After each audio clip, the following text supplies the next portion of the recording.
Hello everyone, this is Ron from High Tech Legion, and what we have here is an NZXT H2 classic silent mid-tower case. Now this isn't the first silent mid-tower case from the classic series of NZXT's line. Few years ago they actually had the NZXT Whisper, but the H2 is a brand new design that is aimed at silent computing. If you look at the cover box, it is plain and brown, and you'll see two illustrations there. One is a black version and one is a white version, and that's because the H2 comes in both flavors. And we turn it to the side and see which version we have inside the box. We have the black version. It's indicated by a sticker right here below, and you'll also see a list of specifications and what fans it comes with. In terms of cooling, it comes with two 120mm fans and a single 120mm fan above, and the two 120mm fans are actually pre-installed in front, and there's actually a lot of clearance inside. It supports it says here 315mm without the hard drive blocking it. For the VGA support, that means it has enough clearance to fit a very large dual GPU video card. Also, it has CPU heatsink support up to 170mm, which is more than enough to fit very large, or very tall rather, aftermarket CPU heatsinks like the Noctua NHD14, which is I think 160mm, and the Cooler Master V6 GT, which is 162mm. And you have the rest of the case specifications and the materials used inside for the H2, which is plastic and aluminum finish, and steel with black coating for the body, and the weight and the motherboard support. Let's look at the back. There should be some more promotional information, and it's basically just some of the main features that set the NZXT H2 apart from other silent cases.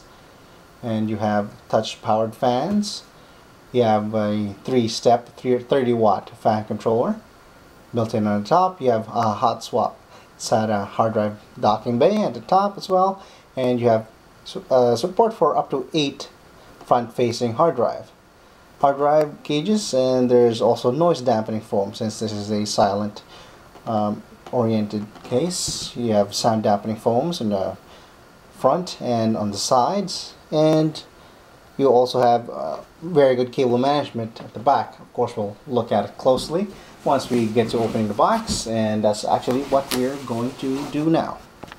At the top front corner, you will find connectors for your front panel and your power and reset buttons. You have your power button on the left and your reset button on the right. You also have this fan control with the 3 speed settings. You have 3 USB 2.0 ports and a single USB 3.0 port. And of course your front panel audio for your headphone and your microphone. The NZXT H2 has an optional hard drive docking bay at the top. And to use it, simply remove the top plastic cover. Take your 3.5-inch or 2.5-inch hard drives, align it with the SATA connector, and push it all the way through the back. If you want to use the hot swap option of your motherboard, make sure to adjust it accordingly in the BIOS settings. At the back of the top area is a removable plastic cover, which reveals a ventilation option for using a 140mm exhaust fan. The NZXT H2 black version has a textured paint finish, and there are no designs or accents on the left side panel as well as the right side panel. The NZXT H2 comes in either white or black versions, and obviously this is the black version. The front bezel is made up of plastic, although there is a metal accent on the side. It has a metal face. When you open it up, there is sound dampening foam here at the back, and there are magnets that lock it into place when you push it lightly. You have 3 5¼ inch external drive bays. You don't need to remove the entire front panel to access behind them. You just simply unlock it by pressing the lock out of the way and then just taking it up and sliding in your device. And another neat feature of the NZXT H2 are 2 built-in fans. They're 120mm, To remove them, just simply squeeze on each side and take it out of the container. If you notice, there are no wires. They're just using contacts right there. And just, you can service them, clean them once in a while. And there are actually filters inside. And just pop it into place whenever you want to use it. To remove the entire front panel, you have to lift the front from the bottom and just pull it out.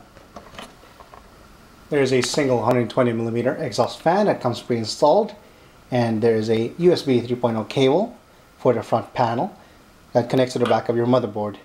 Take note that there is a dedicated routing area on the upper left-hand corner for this cable. There are 7 expansion slots, each with a reusable perforated cover for high airflow. And to the right there are 2 grommeted water cooling holes, and take note that the side panels have handles on them for easy access. The NZXT H2 has a bottom mounted power supply and actually has a dust filter underneath, which you can pull out from the rear. Underneath the NZXT H2 is a large ventilation area which has an equally large dust filter that is removable. There are rubber stops along the edges of the NZXT H2 bottom mounting feet. Instead of having multiple feet, this one actually has a solid block of plastic that has rubber stops across it. When we remove the left side panel, you'll see that the side panel has a sound dampening foam similar to found on the front door.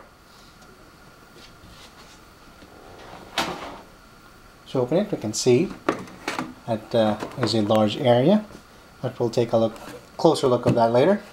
Now we're going to take a look at the accessories.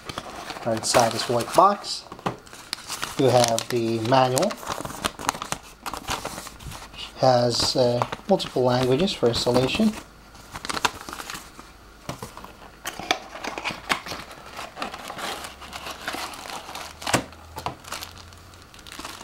There are plenty of screws, and let's open it up and see what this little document is. Appears to be product catalog. Features the NZXT Phantom. Different type of screws for different uses. This is the motherboard standoffs. Note that it is black and it matches the aesthetic of the internal area, as well as the screws for mounting the power supply and your other devices. With the side panel removed, we can see the internals a little bit more closely. See, there's a large ventilation cutout for your CPU for mounting aftermarket heat sinks, and there are also plenty of cable management areas. There's actually grommeted here on the right side. There are other holes here, and one more grommeted area at the bottom. And of course, the top one, what I like to specifically look at is if a case has a routing area for your 8-pin or 4-pin motherboard power connector, which can be routed here in the corner. It looks like the NZXT H2 has one, so that's very convenient. And you have we already seen the USB 3.0 connector goes to the back of the motherboard. Now we'll take a look at the other connectors we can find from the front panel. You have the HD audio, and these go with your power LED and hard drive LED. You have your SATA connector for the hot swap docking bay at the top, and more USB ports. So you have 3. You have 2 and 1 more here, and your reset and power switch. And for the LEDs, you have and the fans for the front, you have these 4-pin Molex connectors and a 3-pin fan connector. The expansion slots use tool-free screws to install PCI devices. There are 3 5¼ external drive bays, and there are 8 hard drive bays for either your 3.5-inch drives or your 2.5-inch drives. There is an optional matching air for a 120mm intake fan at the bottom, but first you have to remove one of the hard drive mounting mechanisms. In the power supply mounting area, you can find these 4 rubber points which help hold the power supply in place and elevate it a little bit. There's plenty of space at the back of your motherboard tray to route all the cables, and also these loops to put your cable ties in through and secure the cables in place. And there's actually a lot of clearance between the back of the motherboard tray and the right side panel. There is about an inch of clearance from the motherboard tray to right side panel, and to the area where the hard drives are, there's actually 2 inches of clearance from these hard drive bay areas and the right side panel.